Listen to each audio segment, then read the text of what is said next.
Got a game here between the Brooklyn Nets and the Boston Celtics. Double overtime game. Brooklyn's playing like one of the worst teams in the Eastern Conference right now, and Boston's one of the better teams in the Eastern Conference. So this is a pretty interesting matchup. Looks like we have the end of the fourth quarter here, so let's see what happens on this last possession. They have Nolan Traore. Really haven't seen too much of Nolan Traore this season, so intrigued to see how he does here. We're just working off a Michael Porter Jr. off-ball screen that's set by Nicholas Claxton. You have Hugo Gonzalez guarding him, Sam Hauser on Michael Porter Jr. So MPJ is just going to come off of this. Maybe Hauser and Hugo double MPJ. This is an over-top pass over to Claxton off the roll. So Pritchard and Simon should be ready to help middle. I'm not really too sure which one of them should be helping. If Claxton does roll here, at least one of them should be helping. MPJ is just going to take the shot, and Claxton has a easy putback dunk.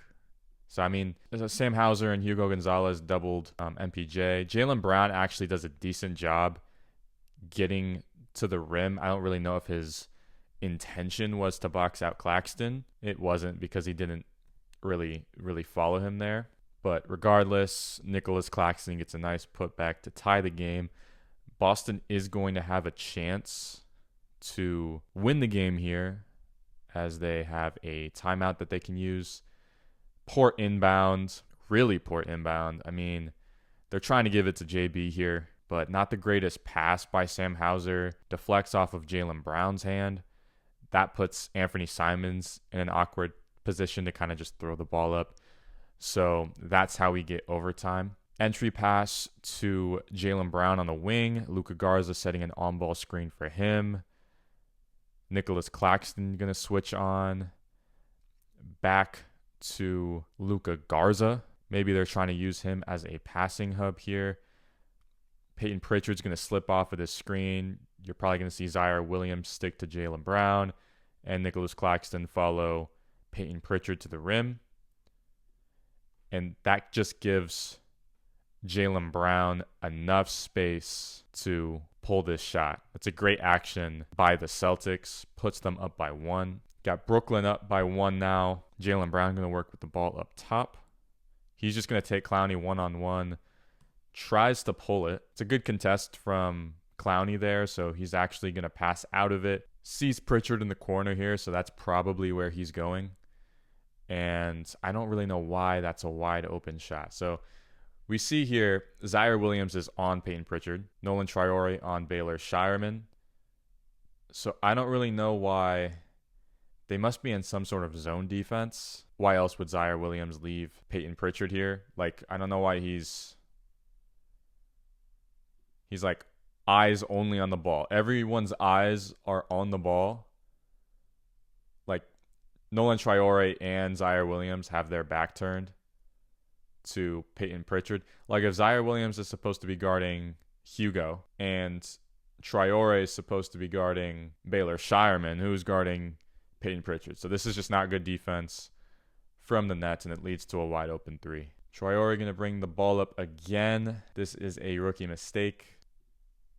Just good job by Baylor Shireman to get in the passing lane there. I mean, this is just probably a bit too predictable. Boston probably knows at this point that Brooklyn likes to have Michael Porter Jr. operate in these off-ball screens. So this is probably just a little too obvious. Baylor Shireman's going to see this. Really good job to get in the passing lane. And it's no good by Baylor Shireman. Hugo Gonzalez with the tip-in puts the Celtics up by 4. Nolan Traore is going to take Jaylen Brown one-on-one. This is probably what you want to see from Nolan Traore. A skill set or a strength of his is just getting downhill and being a playmaker while attacking downhill. It's going to kind of get stuck. Jaylen Brown plays some good defense. Baylor Shireman with some pretty lazy defense here on MPJ. Just a bit too aggressive. Thought he could get the steal there. Late help from Hugo Gonzalez.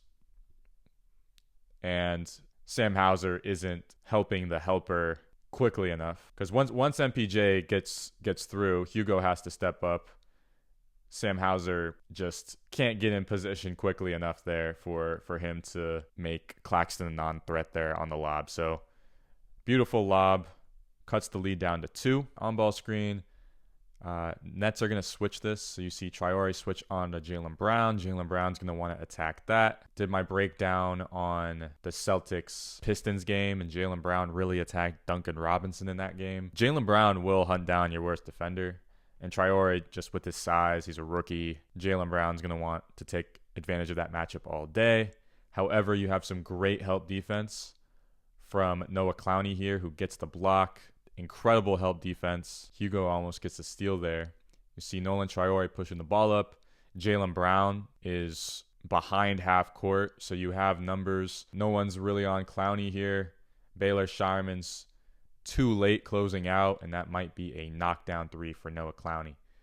Amazing stuff from Noah Clowney there. So now we have, 7.9 seconds left in overtime. Wow, how did the Celtics... So they're just going to chuck the ball. What a play here. I mean, me personally, if I'm Brooklyn, why do I have 4 of my players in the front court? Like, they got to score on the other side, and they only have 7.9 seconds left. Like, you're giving them so much room to just do a quarterback pass. And then Clowney doesn't even really do any, like, he just kind of lets that pass happen. Like, the only reason someone's even here in the first place is so that they have the option of throwing that pass. Clowney essentially just lets them have that pass. And then what do you think they're going to do off of this pass? Like, we see it time and time again. You're going to have guys coming down the wing. Why is Drake Powell behind Peyton Pritchard here? Just makes no sense. Peyton Pritchard's, I mean, that's actually a pretty good contest. Just better shot making. But that is just awful defense by Brooklyn there, in my opinion. You got Nolan Traore. I mean, I'm at a loss for words at how they managed to sell this hard. I mean, like, just run away with the ball. There's 3.9 seconds left in the game. I guess he just doesn't hit free throws. 2.3 seconds left. He probably just makes one of these. So first free throw is good for Nolan Traore. Second one, no good. Celtics immediately going to call a timeout. And let's see what happens on this out-of-bounds play for the Celtics. See how they set it up. So no one's guarding Baylor Shireman, which I agree with. You probably don't need to guard Baylor Shireman. I don't think he's really a threat to get the ball back, to inbound the ball and receive the ball right back. You have Michael Porter Jr. trailing Hugo Gonzalez. Noah Clowney's probably aware of that as well. To me here, if Michael Porter Jr. chooses to... Oh, but they need a 3. So maybe Jaylen Brown can flare to the corner. You have a pass over the top to Jaylen Brown for a corner 3, because it seems like Hugo might get doubled in this corner here. I don't really know who Claxton's guarding. I don't know who Drake Powell's guarding. So to me, the other side of the floor should be wide open. Porter actually kind of retreats back, and Clowney doesn't really commit to Hugo here. So this is interesting. Really not too sure what Drake Powell is doing. At this point, I don't really know what Clowney's doing either. I like how Zaire is guarding Peyton Pritchard. I mean, Pritchard's not in a position to receive the ball. Jaylen Brown's really not a threat. Again, the Celtics need a 3 here, so Jaylen Brown's not really a threat. Claxton's probably going to be on Hauser on the opposite end of the court. So no one's eyes are on Hugo here. If Hugo just kind of sneaks his way to this corner, maybe you have a 3 there. That's exactly what happens. What a shot by Hugo Gonzalez. Brooklyn has 0.4 seconds left to maybe do something. I was super high on Hugo coming out of the draft. Played for Real Madrid last season. Really didn't get much burn there, which definitely impacted his stock kind of dropping in the draft. And I still thought he was worth a lottery pick. It's kind of ironic. I mean, Hugo was picked with the 28th pick in the draft. Nets took 5 first-round picks, and Hugo was on the board for all those picks. I don't know. Kind of funny to think about. Brooklyn here inbounds it to MPJ. MPJ is going to have to throw this up extremely quick and just doesn't go. So we'll go to a second period of overtime here. Jaylen Brown going to be taking the ball up the floor here. Nolan Traore is pointing for someone to pick him up, but there's no one to pick him up. I mean, Noah Clowney's trailing him. Zaire Williams has to worry. I mean, who's this? I think that's Amari Williams, who's on a two-way contract right now. So Zaire actually has to come in and help. Ends up fouling Jaylen Brown. It's going to be an and one. This is what I mean. Getting buckets in transition can be real easy. Defense clearly not set here. To me, Noah Clowney has to do an incredible job at getting in front of Jaylen Brown here. I think Zaire does the right thing. You know, he comes in to help, tries to get his hand on the ball here, just ends up fouling. And hard to play defense when your defense isn't set. Jaylen Brown is going to miss the free throw, actually. Rebound Zaire Williams. Haven't really seen much of Jaeger Demon. I don't know if he played tonight or not. Claxton getting the ball, top of the key here. Probably going to have Nolan Traore setting an off-ball screen so that MPJ can maybe get a handoff from Claxton or curl off of a handoff here. Celtics going to switch this. MPJ is going to slip. Nothing's open. MPJ is going to just get the ball off a handoff. Fake handoff. We're actually maybe handing this off to Noah Clowney. This is really bad offense, in my opinion. I mean, Celtics are just playing incredible defense. You do have a mismatch here. I don't really know about Noah Clowney's game on the perimeter. I mean, yeah, use that size advantage. There you go. It's a good bucket from Noah Clowney. Tie game here, under 4 minutes left. Jaylen Brown's going to want to hunt this matchup. Clowney's going to come in the double because you kind of have to there. It's just too big of a mismatch.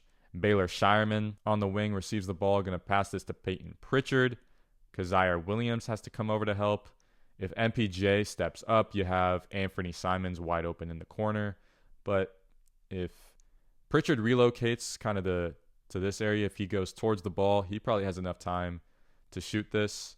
Just a bit too far away or a bit too far behind the three-point line to shoot that. Plus, MPJ did a decent job closing out. Ball is kind of stuck now. You do have 15 on the clock, so you got some time to work with. But maybe Baylor Shireman goes for an off-ball screen here. Peyton Pritchard just actually going to attack MPJ one-on-one. Looks like does a really good job getting by. MPJ just a lot taller, but what playmaking by Peyton Pritchard here. Amari Williams going to get an and one. I mean, Peyton Pritchard created something out of nothing there. Very impressive. And Boston is going to be leading by 3 now. Amari Williams, it's really interesting to see Amari Williams getting burned here. I mean, we're talking about a 2 seed in the Eastern Conference, double overtime game, and they have a two-way guy. I really hope this is Amari Williams. I'm pretty sure this is. I'm going to sound like an idiot if this is not Amari Williams, but I'm pretty sure it is. Just really interesting that he's getting minutes here. Claxton going to attack him one-on-one. Excellent defense. Great at not fouling. He's running down the floor. Jaylen Brown going to attack Nolan Traore once again. Swing, pass to the corner. That's a knockdown 3 maybe. Usually is for Pritchard. I mean, they're in transition. I'm telling you, transition is the easiest way to get buckets in today's NBA. Teams just need to utilize that more. I mean, this is the shot you want. Just ball going to go to the Nets. Clowney's going to bring the ball up the floor. Jaylen Brown going to get attached to him. Celtics defense not set either here. They're going to scramble. Who's going to guard Nolan Traore? Jaylen Brown going to pick him up. Now the defense is getting set. Amari Williams knows he has to keep an eye on Claxton. So defense now set. But we have a mismatch again. So Noah Clowney, you just got a bucket on Peyton Pritchard. You should be able to do it again. You don't need a screen. You just took him one-on-one and got a bucket. I don't know why he would need a screen for that. So I just think Clowney needs to be more aggressive there. Gives it to Traore. Traore going to swing it over to MPJ. MPJ is going to work in isolation here. Gets by his man. And that's just too easy at the rim. Would like Amari Williams to contest that a little better. We're doubling Jaylen Brown now. Actually, Anthony Simons was just trailing, so no. Nolan Traore is actually going to take him. See, on-ball screen, Jaylen Brown. It's going to want that mismatch of Nolan Traore again. See, I mean, when a team doesn't, like, Jaylen Brown doesn't even go around this screen, why does I mean, I know the Nets are probably like they have rules of switching and they have their schemes, but to me, you want Noah Clowney defending Jaylen Brown in this spot. You don't have to just submit to the switch so easily. Like Noah Clowney could very well just stay on Jaylen Brown there. I don't really get that. Um, he's going to work in isolation. Nolan Traore fouls. Jaylen Brown is really becoming one of my favorite players in isolation. I think he just does a really good job at identifying mismatches and weak defenders that he can take advantage of. And he just gets by anyone, it seems like, just super easily. Foul going to get called, though. Let's see if he can hit these free throws. First one is up and good. Second one up and good for Jaylen Brown as well. Celtics take a 3-point lead, 2.5 minutes to go. Wow, look at the free throw. I mean, Brooklyn's taken double the free throws that Boston has. Brooklyn's actually made a decent amount of them as well. Double screen maybe for MPJ. Noah Clowney going to slip this. Probably too difficult of a pass for Traore to make, even though Clowney does have a step on Brown. You know, I've loved how the Nets have utilized MPJ this season, but against good teams, it's just they're going to see it coming. Like, MPJ's really the only guy I trust on this team to create something. Like, he's really the only offensive weapon on this team. So when you're setting constant off-ball screens from him, it's just easier for the defense to deny him the ball. So Celtics choosing for Baylor Shireman to guard MPJ here. I've not loved Baylor Shireman's defense from what I've seen today. I mean, I've never really seen him as an elite defender or anything. MPJ going to get by real easy. Pretty good help from Amari Williams. I mean, Jaylen Brown tries to contest this as well. I mean, that's just an incredible finish from MPJ with 3 Celtic defenders guarding him. Jaylen Brown probably realizes MPJ's way behind him, wants to play. I mean, Celtics don't really have numbers here. So, I mean, if Jaylen Brown can get by Clowney, or I don't know if that's Clowney or Claxton. That was Clowney. I mean, if he was able to get by Clowney there, then, you know, I would have said, go get your bucket. Ball's going to go off of his foot, though. He didn't really need to be that aggressive there, I felt like. It's not like the Celtics had numbers or anything. Next, Nets possession. What are we going to do? Noah Clowney, off-ball screen for MPJ. Sam Hauser is going to be trailing on this. So I don't really know what I would do here. Like, it seems like MPJ is really going to have space off of this handoff for a 3 once he gets around Claxton. Exactly what happens. I mean, look at the time it takes. Look at where MPJ is. Look at this handoff. So MPJ doesn't even have the ball yet. Look how quickly it takes for him to get to his release point. That is super quick. I mean, he missed the shot, but that is super quick for a 6'10 guy to get to that release point. This is why his jump shot is so unguardable. Peyton Pritchard, the rebound. Only a 1-point game. Jaylen Brown going to kind of work on Clowney here. What a move. Who should have been guarding Baylor Shireman on the wing there? I mean, Nets defense not really set. Traore is probably guarding Peyton Pritchard here, or in his mind he is. And in Zaire Williams' mind, he's guarding Peyton Pritchard. So that leaves Baylor Shireman wide open.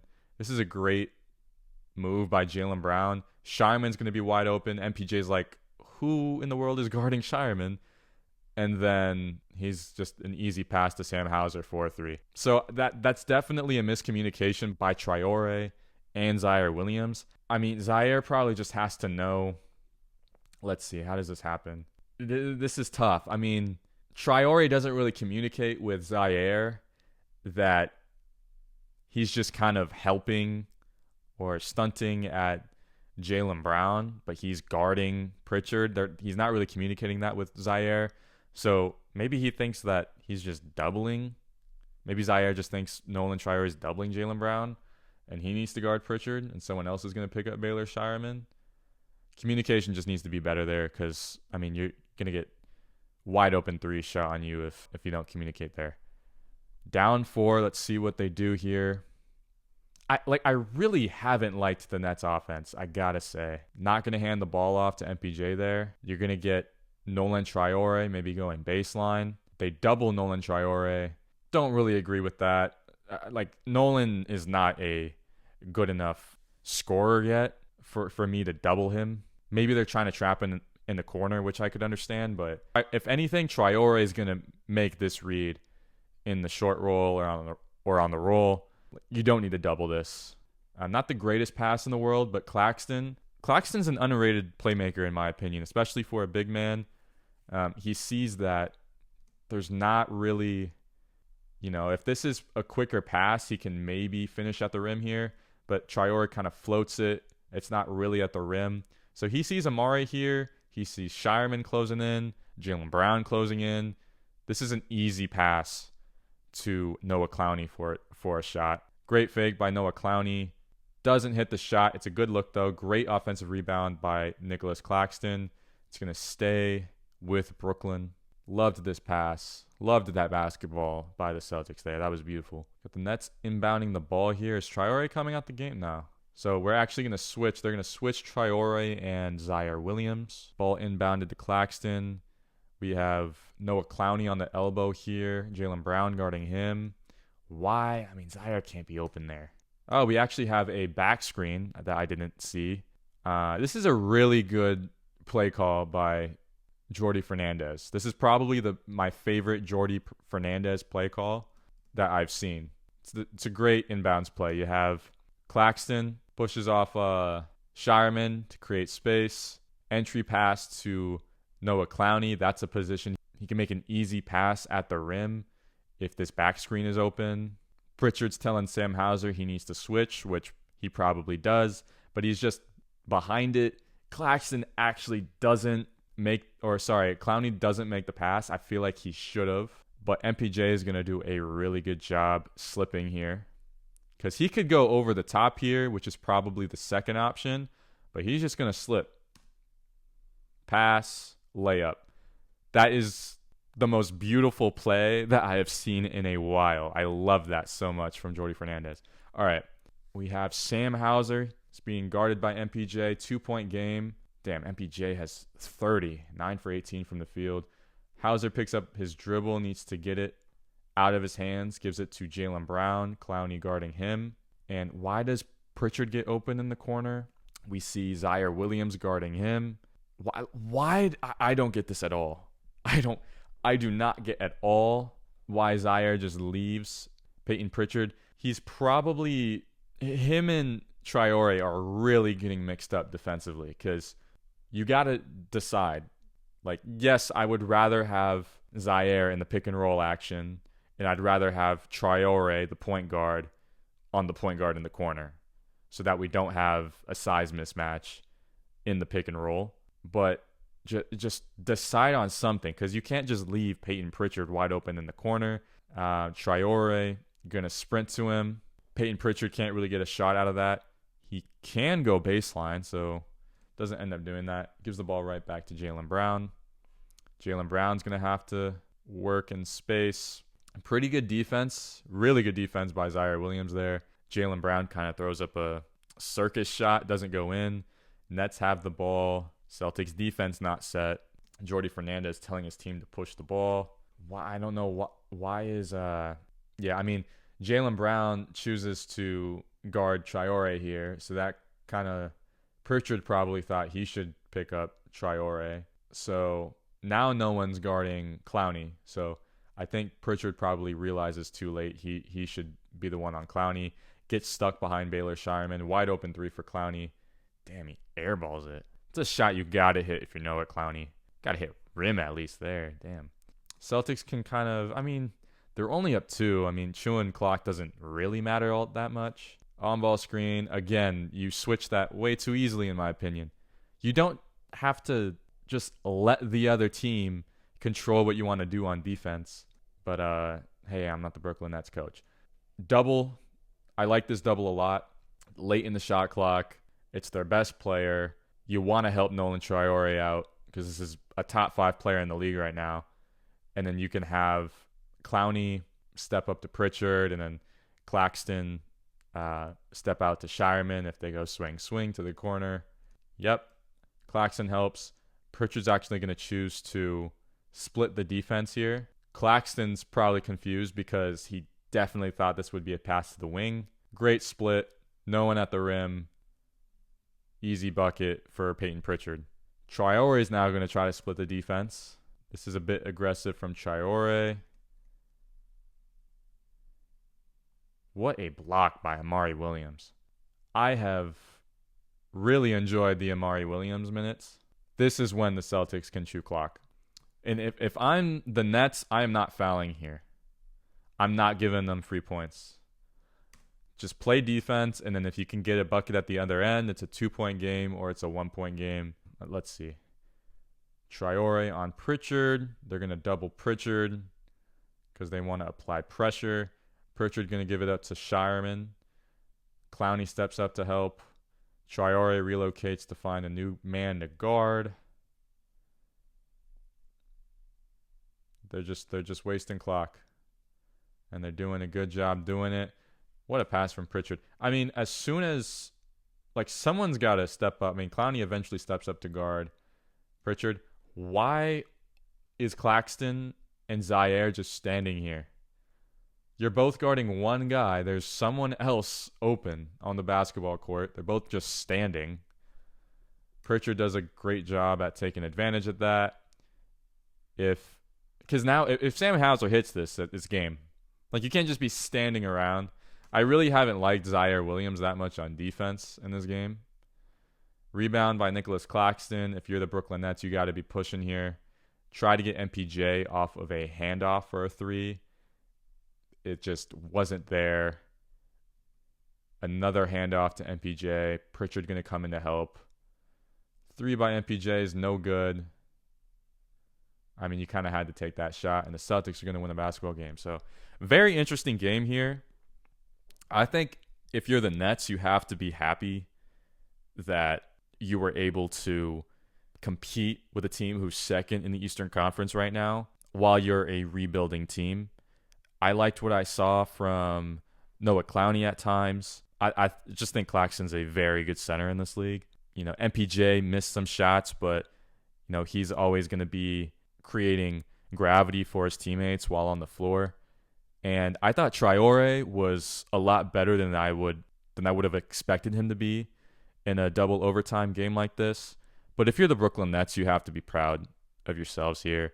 And if you are the Celtics, I think you have to be proud of the success that they've had without Jason Tatum this season. I mean, a lot of people thought they were going to be a lottery team. So I think both sides should be not happy with the result. Brooklyn did lose, and they shouldn't be happy with the loss.